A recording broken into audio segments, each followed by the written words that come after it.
કચ્છ જિલ્લામાં રાશનના વિતરણની કામગીરી સંભાળી રહેલ રાશનની દુકાનોના સંચાલનમાં ગેરરીતિની ફરિયાદ અવારનવાર ઉઠતી રહે છે। ત્યારે કચ્છના પુરવઠા વિભાગ દ્વારા કચ્છ જિલ્લામાં વિવિધ સ્થળે રાશનની દુકાનોની તપાસ હાથ ધરી આ પ્રકારની ગેરરીતિઓ ઝડપી લેવામાં આવી છે અને કુલ 3 દુકાનદારોના લાયસન્સ રદ કરી દેવામાં આવ્યા છે, જ્યારે અન્ય 3 દુકાનોના લાયસન્સ 90 દિવસ માટે સસ્પેન્ડ કરી દેવામાં આવ્યા છે। જિલ્લા પુરવઠા અધિકારી શ્રી વાડાની સૂચનાના પગલે પુરવઠા શાખાના ઇન્સ્પેક્ટરો દ્વારા સમગ્ર કચ્છ જિલ્લામાં રાશનની દુકાનોની ચકાસણી હાથ ધરવામાં આવી હતી, જેમાં અમુક દુકાનોમાં ગેરરીતિ દેખાતા મોખાણાના સુરેશ સોમચંદ, બિરંડિયારાના ઠક્કર તુલસીદાસ મુરજી તથા અંતરજાળના વાલજી માંડળ આહિરના રાશન કાર્ડની દુકાનના પરવાના રદ કરાયા છે, જ્યારે ભચાઉના નવાવાસના મનીષાબેન લક્ષ્મીચંદ ગાલા, ચિયાસરના વસંતકુમાર ગજ્જર તથા ગોરેવાલીના મુતવા મિયલ હાજીના પરવાના 90 દિવસ માટે સસ્પેન્ડ કરી દેવામાં આવ્યા છે। જિલ્લાના પુરવઠા વિભાગના આ પગલાંને લીધે કચ્છ જિલ્લાના રાશન કાર્ડની દુકાનના સંચાલકોમાં ફફડાટ ફેલાયો છે। કચ્છના પુરવઠા અધિકારી શ્રી વાડાએ આ અંગેની જાણકારી આપતા ચંચળ ન્યૂઝ સાથે વાત કરી હતી। આપણે આપ જાણો છો કે હવે જે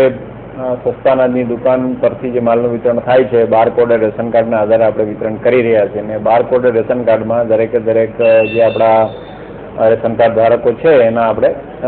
થંબ લીધેલા છે અને થંબના આધારે એમની થંબ ઇમ્પ્રેશન લઈ અને આપણે જથ્થાનું વિતરણ કરવાનું છે। એટલે દુકાનદાર શ્રી પાસે ડિવાઇસ હોય એમાં થંબ મૂકી અને એ એમની એક રિસિપ્ટ નીકળે, બિલ રિસિપ્ટ નીકળે, એમના આધારે જથ્થાનું વિતરણ કરવાનું હોય છે।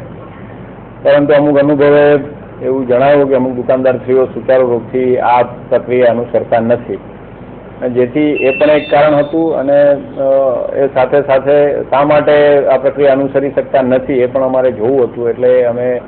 આ દુકાનોમાં એક સઘનતાથી તપાસણી કરી અને એમનું છેલ્લા 6 મહિનાનું જે રેકોર્ડ હતું એ રેશન કાર્ડ સાથે અમે ક્રોસ વેરીફાઈ કર્યું અને ક્રોસ વેરિફિકેશન કરતાં માલુમ પડ્યું કે ઘણીવાર રેશન કાર્ડમાં અનાજનો જથ્થો છે ઉધારવામાં આવેલો હોતો નથી, પણ એમના રેકર્ડમાં એ જથ્થો છે ઉધારી લેવામાં આવતો હોય છે। એનો મતલબ સીધો મતલબ એવો થાય કે એ વ્યક્તિને અનાજ મળેલું ના હોય અને એ જથ્થો કદાચ બારોબાર ગેરવલ્લે ગયો હોય એવું માનવાને કારણ રહે છે। એ તપાસમાં એ બધા ગંભીર ક્ષતિઓ સામે આવી, એટલા માટે થઈ અને અમે 3 દુકાનના પરવાના તાત્કાલિક અસરથી છે એ અમે રદ કરી નાખ્યા છે। બીજા જે 3 પરવાના છે એ અમે અમારી તપાસ હજી ચાલુ છે, પણ ગંભીર ક્ષતિઓ નજરે અમે તાત્કાલિક એના પરવાના 90 દિવસ માટે સસ્પેન્ડ કરી દીધા છે।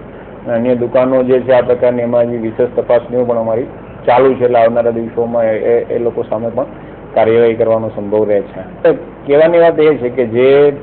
સરકારશ્રીનો જે પબ્લિક ડિસ્ટ્રીબ્યુશન સિસ્ટમ હેઠળ જે અનાજનો જથ્થો છે એ નાનામાં નાનો જે માણસ છે, જે રેશન કાર્ડ ધારક છે, એને પોતાના હિસ્સાનો જે અનાજનો જથ્થો છે જે સરકારે નિયત કરેલી રકમ આપે એટલે અનાજનો જથ્થો જે સરકારે જે માત્રામાં નક્કી કરેલો છે એટલો એમને મળવો જ જોઈએ અને એમનું અનાજ ક્યાંય ગેરવલ્લે જાય તો એ ગંભીર પ્રકારનો ગુનો ગણી શકાય।